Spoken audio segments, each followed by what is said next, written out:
Hello friends, आपल्या सर्वांची आवडती मालिका तू ही रे माझा मित्वा या मालिकेच्या आजच्या गुरुवार 4 जूनच्या एपिसोडमध्ये एकानंतर एक धमाकेदार ट्विस्ट आले आहेत. मग नेमकं घडलंय तरी काय? तर फ्रेंड्स, आजच्या एपिसोडमध्ये शेवटी राजेशचा खेळ संपलाय. राजेशला पोलीस घेऊन गेले आणि एक विलन या मालिकेतला कमी झालाय.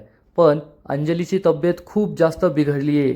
राजेशचा विश्वासघात हा अंजलीला सहन होत नाहीये आणि अंजलीला चक्क ICUमध्ये भरती करण्याची वेळ आली आहे. पण ईश्वरीच्या डोक्यात दुसरं मिशन सुरू झालंय. ईश्वरी अर्णवला म्हणाली की अर्णव सर, राजेशचा विषय संपलाय, पण ज्या बाईने माझ्या आईला आणि तुमच्या बाबांना या सगळ्या प्रकरणात फसवलं, ज्या बाईमुळे तुमच्या आईने आत्महत्या केली, त्या बाईला आपण शोधून काढायचंच. मग ही बाई म्हणजे वल्लरी आहे. आणि आज पहिल्यांदाच वल्लरीच्या चेहऱ्यावर भीती दिसली, तिच्या डोळ्यात पाणी दिसलं. राजेशची ही अवस्था, मग माझं काय होईल असा विचार करून वल्लरी खूप घाबरली आहे. मग हे सगळं नेमकं घडलं तरी कसं, हे जाणून घेण्यासाठी हा व्हिडिओ शेवटपर्यंत नक्की पहा. फ्रेंड्स, आजच्या एपिसोडच्या सुरुवातीलाच ईश्वरी राजेशला जाब विचारते, तू माझी मैत्रीण शलाका पाटीलचा खून का केला? ती बिचारी किती चांगली होती, का तिचा फायदा उचललास, का तिला मारून टाकलंस? तर हा राजेश उत्तर देतो, कारण तिला सगळं कळलं होतं. आणि तिला सगळं कळलं होतं, मला पोलिसात द्यायची धमकी ती देत होती. मग का मी तिला जिवंत सोडणार होतो? आणि त्याच वेळेस तू माझ्या आयुष्यात आली. मग माझी बायको माझ्यासमोर असताना मी तुझ्याशी लग्न कसं करणार होतो? मी तिला मारलं म्हणून तर तू माझ्याशी लग्न करायला तयार झाली ना, माझी इंदोरी जिलेबी. हे ऐकून अंजलीला जबर धक्काच बसतो. कारण ईश्वरी आणि राजेशचं लग्न ठरलं होतं किंवा तो राकेश म्हणून ईश्वरीच्या घरात राहायचा, या कोणत्याच गोष्टी अंजली, आजी, मामी, आकाश या कोणालाच माहीत नसतात. सगळ्यांना आश्चर्य वाटतं. आणि तेवढ्यात अंजली पुढे येते आणि विचारते, ईश्वरी, हा नालायक काय बोलतोय? तुझं आणि त्याचं लग्न ठरलं होतं म्हणजे? राजेश चांगलाच खुश होतो आणि ईश्वरी म्हणते, ताई, मी तुम्हाला सगळं सांगते. या घरात हा माणूस जरी राजेश भोसले म्हणून राहत असला ना, पण हाच माणूस आमच्या घरात चाळीमध्ये ॲडव्होकेट राकेश नाईक या नावाने राहायचा. त्याने आम्हाला तशी ओळख करून दिली होती आणि तुमचा आणि तुमच्या घराशी त्याचा काहीच संबंध नाही आहे असं त्याने दाखवलं. असं करून ईश्वरी एक एक करून त्याचे सगळे काळे चिठ्ठे बाहेर काढते आणि अंजलीला सांगते की राकेश आणि माझी पहिली भेट ही आमच्या चाळीबाहेरच झाली होती. जेव्हा राकेश एका माणसाशी फोनवर बोलण्याचं नाटक करत होता, ईश्वरी त्याच्याजवळ आली आणि राकेशने तिला सांगितलं होतं की मला माझ्या घरमालकाने घराबाहेर काढलंय, 3 महिन्यांचं भाडं थकलं म्हणून. आता मला राहायला कुठे जागाच नाहीये. आणि मग ईश्वरीने दया खाऊन त्याला आपल्या घरी आणलं होतं आणि तो त्यांच्याच घरी भाडेकरी म्हणून राहत होता. ईश्वरी अंजलीला सांगते, आणि मग त्याने इतका चांगला प्रभाव आमच्या सगळ्यांवर पाडला की माझ्या बाबांनी त्याच्याशी माझं लग्न करून द्यायचं ठरवलं. ईश्वरीला आठवतं की ईश्वरीचे बाबा ईश्वरीला म्हणाले होते की आम्हाला दोघांना असं वाटतंय की राकेशजी तुला चांगल्या प्रकारे सांभाळतील, तुझा आणि त्यांचा संसार खूप सुखाचा होईल, म्हणून आपण तुमच्या दोघांचं लग्न लावून देऊया. ईश्वरी तर यासाठी तयार नव्हती, पण आईबाबांची इच्छा म्हणून ती यासाठी तयार झाली होती. पुढे ईश्वरी सांगते की अर्णव सरांना हे सत्य कळलं होतं की या घरात राहणारा राजेश भोसले आणि माझ्याशी लग्न ठरलेला राकेश नाईक हे दोघे एकच आहेत. पण मी अर्णव सरांवर कधीच विश्वास ठेवला नाही आणि अर्णव सरांना म्हणाले, सर, तुम्ही राकेशजींबद्दल मला काहीच सांगू नका, ते खरे आहेत, चांगले आहेत, हे मला माहिती आहे. ईश्वरीने सांगितलेलं हे सगळं सत्य ऐकून आजी, अंजली यांना जबर धक्काच बसतो. राजेश एखाद्या विकृतासारखं हे सगळं पाहत असतो, ऐकत असतो. आणि मग ईश्वरी अंजलीला सगळ्यात मोठं सत्य सांगते की लग्न ठरल्यानंतर सुद्धा लग्नाआधीच या राजेशने माझा फायदा उचलण्याचा प्रयत्न केला. मला शॉपिंगच्या बहाण्याने घराबाहेर घेऊन गेला. मग मला खूप अस्वस्थ वाटतंय, त्रास होतोय असं नाटक करून तो मला एका लॉजवर घेऊन गेला आणि तेथे माझा फायदा उचलण्याचा त्याचा घाणेरडा प्लॅन होता. ईश्वरीला आठवतं की राजेशने ईश्वरीला एका लॉजवर नेलं होतं आणि मग तेथे रूमची मागणी केली आणि मग हे दोघे रूमवर गेले. ईश्वरी हे सगळं सांगताना खूप दुःखी होते, रडू लागते. आजी, मामी, अंजली या सगळ्यांना जबर धक्का बसलेला असतो. आकाशला सुद्धा हे माहीत नसतं, त्याला सुद्धा वाईट वाटतं. ईश्वरी सांगते, या राजेशने तर मला गुंगीचं औषधसुद्धा दिलं होतं आणि माझा वाईट फायदा तो उचलणार होता, परंतु त्याच वेळेस अर्णव सर तेथे आले आणि अर्णव सरांनी मला वाचवलं. ईश्वरी सांगते, जेव्हा पोलीस तेथे आले ना तेव्हा हा राजेश तेथून पळून गेला, पण अर्णव सरांनी माझी साथ दिली आणि ते एक बदनाम लॉज होतं. ईश्वरीला आठवतं की अर्णवने ईश्वरीला सांगितलं की ईश्वरी, हे एक बदनाम लॉज आहे, त्या राजेशने तुला या बदनाम लॉजवर आणलंय, पोलिसांची रेड पडली आहे आणि आता जर आपण बाहेर गेलो ना तर आपली खूप बदनामी होईल. पण तेव्हा सुद्धा ईश्वरीचा विश्वास बसत नव्हता. ईश्वरी म्हणाली, अर्णव सर, तुम्ही राकेशजींबद्दल काही बोलू नका. पण तेवढ्यात ईश्वरीला चक्कर येते. अर्णव विचारतो, मी सिंदूर, काय झालं? त्या राकेशने तुला काही प्यायला दिलं का? आणि ईश्वरीला आठवतं की राकेशने तिला कॉफी प्यायला दिली होती. तेव्हा कुठे ईश्वरीला समजतं की हो, अर्णव खरं बोलतोय. आणि मग अर्णवच्या खिशात त्यावेळेस एक मंगळसूत्र होतं. अर्णव म्हणाला, ईश्वरी, जर तुझी बदनामी होऊ द्यायची नसेल तर मला हे करावंच लागेल. आणि मग अर्णव चक्क ईश्वरीच्या गळ्यात मंगळसूत्र घालतो. पोलीस त्यांना बाहेर बोलवतात तर अर्णव हा सगळ्यांना ठणकावून सांगतो, मी अर्णव राजे शिर्के आणि ही माझी बायको ईश्वरी अर्णव राजे शिर्के, आम्ही दोघे नवरा बायको आहोत आणि आम्हाला माहीत नव्हतं की या हॉटेलमध्ये असं चुकीचं काहीतरी घडतंय. आणि त्यानंतर घरी आल्यावर घरातील सगळ्यांनी ईश्वरी आणि अर्णवचं लग्न लावून दिलं होतं, हे सगळं ईश्वरी सर्वांना सांगते. सगळ्यातील सगळ्यांना जबर धक्का बसलेला असतो. ईश्वरी रडत असते आणि म्हणते, या नालायक राजेशचं सत्य मला तेव्हा कळलं जेव्हा नवरात्रीच्या वेळेस हा घरी परत आला.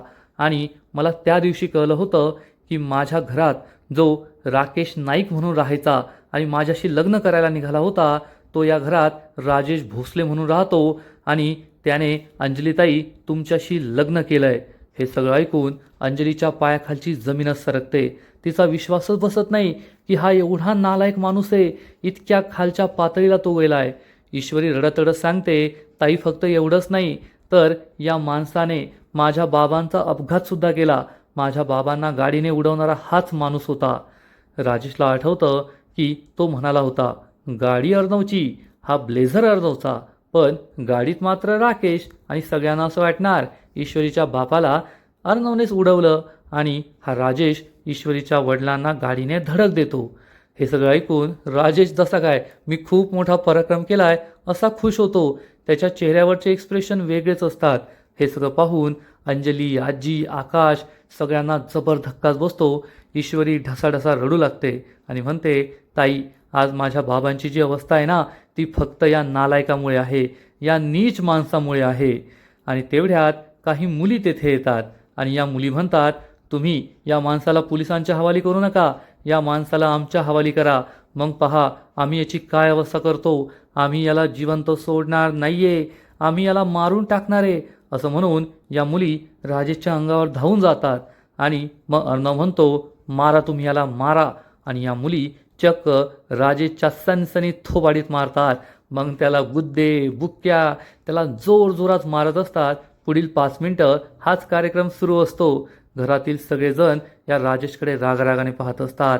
तारा, आय विटनेस, डॉक्टर, शिर्के, मामी, आकाश, मामा या सगळ्यांना विश्वासच बसत नाही की एक माणूस इतकी पापं कशी काय करू शकतो. आणि या मुली राजेशला दे दनादन धुवत असतात. आणि राजेश म्हणतो, ए चिंटुकल्या, थांबव यांना, चिंटुकल्या थांबव रे, थांबव यांना.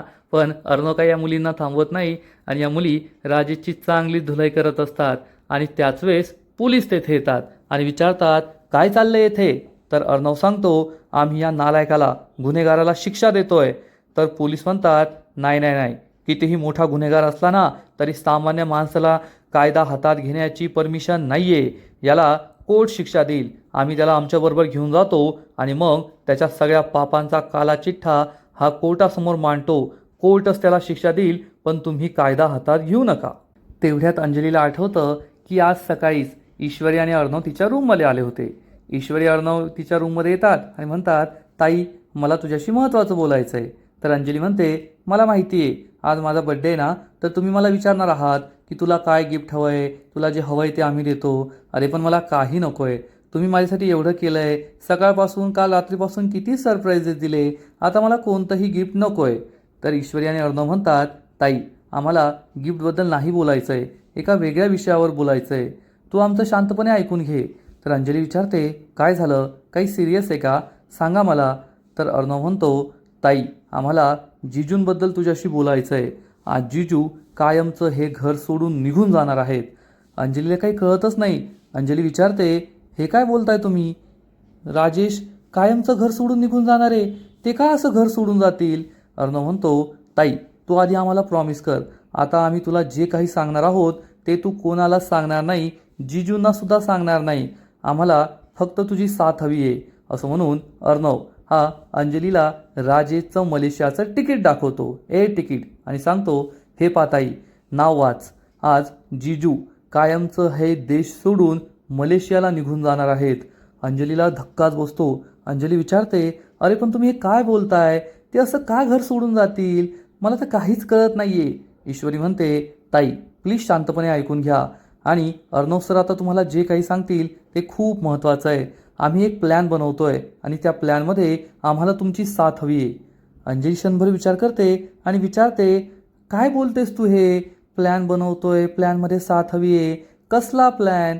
आणि मग ईश्वरी अर्णवला इशारा करते आणि अर्णव हा अंजलीला सांगतो, ताई राजेश जिजूंनी तुझ्या नावावर आणि आपल्या कंपनीच्या नावावर 50 कोटी रुपयांचं लोन काढलं आहे, आणि आज ते 50 कोटी रुपये घेऊन ते कायमचे मलेशियाला पळून जाणार आहेत. अंजलीच्या पायाखालची जमीनच सरकते, तिचा विश्वासच बसत नाही. आणि मग अर्णव हा अंजलीला ते सँक्शन लेटर दाखवतो, ज्या लेटरमध्ये स्पष्ट लिहिलेलं असतं की राजेशने अंजली आणि सात्विक फॅशनच्या नावावर चक्क 50 कोटी रुपयांचं लोन काढलं आहे, आणि हे पैसे आता त्याच्या बँक अकाउंटमध्ये सुद्धा येणार आहे. अंजलीला जबर धक्का बसलेला असतो, पण तिचा अजूनही विश्वास बसत नाही. तेव्हा अर्णव अंजलीला विचारतो, ताई आत्ता तरी तुझा थोडा विश्वास आमच्यावर बसलाय ना? तर ईश्वरी म्हणते, ताई आज रात्री तुमच्या बर्थडे पार्टीत त्या राजेशचं सगळं सत्य तुमच्यासमोर येईल, तोपर्यंत फक्त आमची मदत करा, आम्हाला साथ द्या. अंजली खूप चिडते आणि म्हणते, तुम्ही दोघांनी याआधीसुद्धा राजेशवर खूप विचित्र आरोप केले आहेत, आणि जर हे आरोप सिद्ध नाही झाले तर? ईश्वरी म्हणते, जर हे आरोप सिद्ध झाले नाही ना, तर तुम्ही जे म्हणाल ते आम्ही करायला तयार होऊ. तर अंजली चिडून म्हणते, ठीक आहे, मग मी तुमची साथ द्यायला तयार आहे, पण जर राजेशवरचे आरोप सिद्ध नाही झाले, ते निर्दोष ठरले, तर तुम्ही दोघांनी आजच्या आज हे घर सोडून निघून जायचं. ईश्वरी आणि अर्णवला मोठा धक्काच बसतो, तरीसुद्धा हे दोघे यासाठी तयार होतात. ईश्वरी म्हणते, ठीक आहे ताई, जर आज आम्ही आमचे आरोप सिद्ध नाही करू शकलो, त्या राजेशचा खरा चेहरा तुमच्यासमोर नाही आणू शकलो ना, तर आम्ही हे घर सोडून कायमचे निघून जाऊ. अंजली म्हणते, ठीक आहे, मग आज एकतर या घरात राजेश राहतील किंवा मग तुम्ही दोघे राहाल. प्लॅन काय ते सांगा मला. अर्णव आणि ईश्वरी आपला सगळा प्लॅन अंजलीला सांगतात आणि अंजली या प्लॅनसाठी तयार होते. अर्णव तिचा हात हातात घेतो, तिच्याकडे प्रॉमिस मागतो. अंजली हे प्रॉमिस देते. अंजलीला हे सगळं आठवतं. अंजली खूप चिडते आणि 2 मिनटं थांबा असं म्हणून आपल्या रूममध्ये निघून जाते. राजेश चांगलाच घाबरतो, आता ही कोठे गेली, काय आणायला गेली आहे? आणि तेवढ्यात अंजली कन्नूला घेऊन तेथे येते. राजेश समोर येते आणि राजेशला जाब विचारते, अरे नालायक माणसा, तुझ्यामुळे आजपर्यंत मी माझ्या घरच्यांना किती त्रास दिला आहे. माझं तुझ्यावर प्रेम होतं म्हणून मी सगळं नजरेआड केलं, तुझ्या कोणत्याच गुन्ह्याकडे लक्ष दिलं नाही. माझी वहिनी, माझा भाऊ मला 1000 वेळेस समजून सांगत होते की तू खरा कसा आहेस, तू मला फसवतोय, पण मी कधीच त्यांच्यावर विश्वास ठेवला नाही. अरे आजपर्यंत तू एवढे गुन्हे केलेस, आणि तुझा सगळ्यात मोठा गुन्हा म्हणजे ही तुझी मुलगी कन्नू. काय करू मी हिचं? सांग, काय करायचं मी हिचं? अरे तुझ्या पापांची शिक्षा या बिचाऱ्या छोट्याशा जीवाला का द्यायची? जेव्हा ती मोठी होईल, विचारेल की माझा बाप कोठे, तेव्हा मी तिला काय सांगायचं? बोल लवकर, बोल नालायका, काय करू मी या मुलीचं? सगळेजण खूप इमोशनल होतात. ईश्वरी रडत असते, आजी, मामी, मामा, आकाश या सगळ्यांना वाईट वाटलेलं असतं. आणि फ्रेंड्स, आज पहिल्यांदाच तुम्हाला वल्लरीच्या मामीच्या डोळ्यात पाणी दिसेल. या राजेशचा हा विकृतपणा पाहून, राजेशचे हे कटकारस्थानं, त्याचे गुन्हे पाहून मामीसुद्धा पूर्णपणे हादरून गेलेली असते आणि मामीसुद्धा रडत असते. तर अंजली या राजेशला जाब विचारते, बोल ना, आता का तुझी वाचा बसली? सांग ना, काय करू मी या बाळाचं, काय करू या कन्नूचं? जेव्हा ती मोठी होईल, तुझ्याबद्दल विचारेल, तेव्हा मी काय सांगू तिला? आणि हा राजेश अतिशय नालायकासारखा, एखाद्या राक्षसासारखं म्हणतो, दे तिला गटारात फेकून, कशाला ठेवलंयस या घरामध्ये, नको सांभाळू तिला. हे ऐकून अंजली, ईश्वरी, अर्णव, नम्रता, आजी, मामी या सगळ्यांना जबर धक्काच बसतो. कोणाचा विश्वास बसत नाही की एखादा माणूस एखाद्या लहान बाळाबद्दल, निरागस निष्पाप बाळाबद्दल इतकं घाणेरडं कसं बोलू शकतो. आकाश या राजेशची गचंडी पकडतो, त्याच्यावर हात उगारतो. अंजली तर चक्क या राजेशचा गळाच पकडते आणि म्हणते, मारून टाकेन बरं का मी तुला, मारून टाकेल. माझा निरागसपणा, माझं प्रेम म्हणजे माझा बावळटपणा आहे. मी कमजोर आहे असं समजू नको. जीव घेऊन टाकेल मी तुझा, खून करेल मी तुझा, असं म्हणून अंजली या राजेशचा गळा दाबते आणि राजेश तिच्याकडे नालायकासारखा पाहून हसत असतो, तिला डोळे दाखवत असतो. अंजली रडू लागते. ईश्वरी, अर्णव कसंबसं अंजलीला सावरतात. ताई सोडा, ताई सोडा, नका तुमचे हात घाण करू, या नालायक माणसासाठी स्वतःला त्रास करून घेऊ नका. आणि ईश्वरी, अर्णव कसेबसे अंजलीला मागे खेचतात. अंजली ढसाढसा रडत असते आणि हा राजेश विकृतासारखा तिच्याकडे पाहत असतो. फ्रेंड्स, हा सीन खरंच खूप इमोशनल आहे. तुमच्याही डोळ्यात पाणी येईल यात शंका नाही. राजेशसारख्या नालायक माणसावर अंजलीने प्रेम केलं होतं आणि त्या प्रेमाची शिक्षा आज तिला मिळाली. तिला हे सगळं सहन करावं लागतंय एवढं मात्र खरं. मागील काही दिवसांमध्ये अंजलीने या राजेशच्या प्रेमात वेडी होऊन ईश्वरी आणि अर्णवला खरंच खूप त्रास दिलाय. त्यांना वाईट साईड बोलली, म्हणजे या मालिकेतली ती तिसरी व्हिलनच बनली होती. पण आज अंजलीचं हे दुःख, अंजलीचं हे रडणं पाहून सगळ्यांना अंजलीबद्दल सहानुभूती वाटेल. तिची काहीच चूक नव्हती असं वाटेल एवढं मात्र नक्की. अंजलीचा हा आक्रोश, अंजलीचं हे रडणं पाहून सगळ्यांनाच वाईट वाटतं. आजी, मामा, आकाश, ईश्वरी, अर्णव सगळे रडत असतात. अर्णव अंजलीला जवळ घेतो, तिला शांत करण्याचा प्रयत्न करतो. बाहेरून आलेल्या लोकांना सुद्धा खूप वाईट वाटतं की खरंच हा राजेश कोणत्या लेव्हलचा नालायक माणूस आहे. अर्णव हा इन्स्पेक्टरला म्हणतो, इन्स्पेक्टर साहेब, आत्ताच्या आत्ता या माणसाला घेऊन जा. या माणसाला तुम्ही नेलं नाही ना तर मी याचा जीव घेईल. घेऊन जा याला आत्ताच्या आत्ता इथून. आणि मग पोलीस हवालदार हे राजेशला सोडवतात आणि त्याला आपल्याबरोबर घेऊन जात असतात. राजेश अंजलीकडे, ईश्वरीकडे घाणेरड्या नजरेने पाहतच असतो. मामी खूप घाबरलेली असते. या राजेशची नजर आपल्याला वर पडायला नको, नाही तर तो आपलं सत्य सांगेल अशी भीती मामीला वाटत असते. आणि मग इन्स्पेक्टर, पोलीस, हवालदार हे राजेशला आपल्याबरोबर घेऊन जाऊ लागतात. तरीसुद्धा राजेश हा ईश्वरीकडे घाणेरड्या नजरेने पाहत असतो. अर्णव पुढे येतो आणि विचारतो, काय पाहतोयस? तर राजेश म्हणतो, इंदोरी जिलेबीकडे, माझ्या इंदोरी जिलेबीकडे. अर्णव चिडून म्हणतो, गेट आउट, घेऊन जा याला. आणि मग हवालदार हे राजेशला घेऊन जाणार इतक्यात राजेश या हवालदाराला धक्का देतो आणि चक्क इन्स्पेक्टरची बंदूक हिसकावून घेतो आणि ईश्वरीचा हात पकडून तिला चक्क ओलीस ठेवतो. हे पाहून सगळ्यांना जबर धक्काच बसतो. इन्स्पेक्टर म्हणतो, ए सोड, सोड त्या मुलीला. अर्णव खूप घाबरतो. मामी, आजी, अंजली, मामा, आकाश सगळे घाबरलेले असतात. या राजेशने पुन्हा सगळा गेम फिरवलेला असतो. आकाश पुढे जाऊ लागतो तर अर्णव म्हणतो, नाही नाही थांब आकाश, मिस इंदोरचा जीव वाचवणं महत्त्वाचं आहे. अर्णव म्हणतो, ए सोड, सोड तिला. तर राजेश म्हणतो, ए चिंटुकल्या, तुला काय वाटलं तू तिला सोडवणार आणि मला जेलात पाठवणार? अरे मी राजेश आहे, राजेश. मला जेलमध्ये पाठवणं एवढं सोपं नाही आहे. मी जेलमध्ये जाण्याआधी ना तुझी ही मिस इंदोर ढगात जाईल, ढगात. घरातील सगळे खूप घाबरलेले असतात. ईश्वरी स्वतःला सोडवण्याचा प्रयत्न करत असते, पण राजेशने तिला मानेला पकडलेलं असतं आणि तो सगळ्यांना बंदुकीचा धाक दाखवत असतो. पण तेवढ्यात ईश्वरी राजेशला जोरात धक्का देते. राजेश हा बाजूला जाऊन पडतो आणि या संधीचा फायदा घेऊन अर्णव पुढे येतो. अर्णव राजेशच्या हातातून बंदूक हिसकावून घेतो आणि मग राजेशची दे दनादन धुलाई करतो. लाथाबुक्याने त्याला मारहाण करतो आणि त्याला जोरात ढकलून देतो. राजेश जमिनीवर जाऊन पडतो आणि अर्णवच्या हातात चक्क बंदूक असते आणि अर्णव या राजेशच्या डोक्याला बंदूक लावतो. राजेश चांगलाच घाबरतो. ईश्वरी, आकाश, मामा, मामी सगळे घाबरतात. ईश्वरी, आकाश हे अर्णवला शांत करण्याचा प्रयत्न करत असतात. शांत हो दादा, शांत हो. अर्णव सर, शांत व्हा, काही करू नका त्याला. आणि राजेश हा चक्क अर्णवला डोळे दाखवतो. मार ना, मार ना, हाय का रे तुझ्या दम, मार गोळी, हिंमत असेल तर मार गोळी. आणि अर्णवच्या तळपायची आग मस्तकात गेलेली असते. अर्णव हा त्याला गोळी मारणारच असतो. त्याच्या डोक्याला चक्क बंदूक लावतो आणि हा राजेश नालायकासारखा त्याला उकसवत असतो. तुझ्या हिंमत असेल ना तर मार गोळी. तेवढ्यात इन्स्पेक्टर पुढे येतात आणि म्हणतात, अर्णव साहेब सोडा सोडा, शांत व्हा, काही करू नका त्याला, कायदा हातात घेऊ नका. अर्णव हा कसाबसा शांत होतो. इन्स्पेक्टर त्याच्या हातातून बंदूक हिसकावून घेतो आणि म्हणतो, अरे नालायका, आता शांत बसायचं रे, जास्त धिंगाणा नाही करायचा, नाहीतर तुला येथेच ठोकून काढेल. आणि मग हवालदार या राजेशला पकडतात. घरातील सगळे राजेशकडे रागारागाने पाहत असतात आणि राजेश हा एखाद्या विकृतासारखा ईश्वरीकडे रागारागाने पाहत असतो. तिला टस्सल देत असतो. ईश्वरी काही घाबरत नाही आणि राजेश हा जाता जाता पुन्हा एकदा ईश्वरीला डोळा मारतो आणि इन्स्पेक्टर पोलीस त्याला आपल्याबरोबर घेऊन जातात. घरातील सगळ्यांना जबर धक्का बसलेला असतो. शेवटी राजेश नावाचं हे संकट त्यांच्या आयुष्यातून कायमचं दूर निघून गेलेलं असतं. पण राजेशने अंजलीचं आयुष्य उद्ध्वस्त केलंय, घरातील लोकांना किती त्रास दिलाय हे विसरणं कोणालाही शक्य नसतं.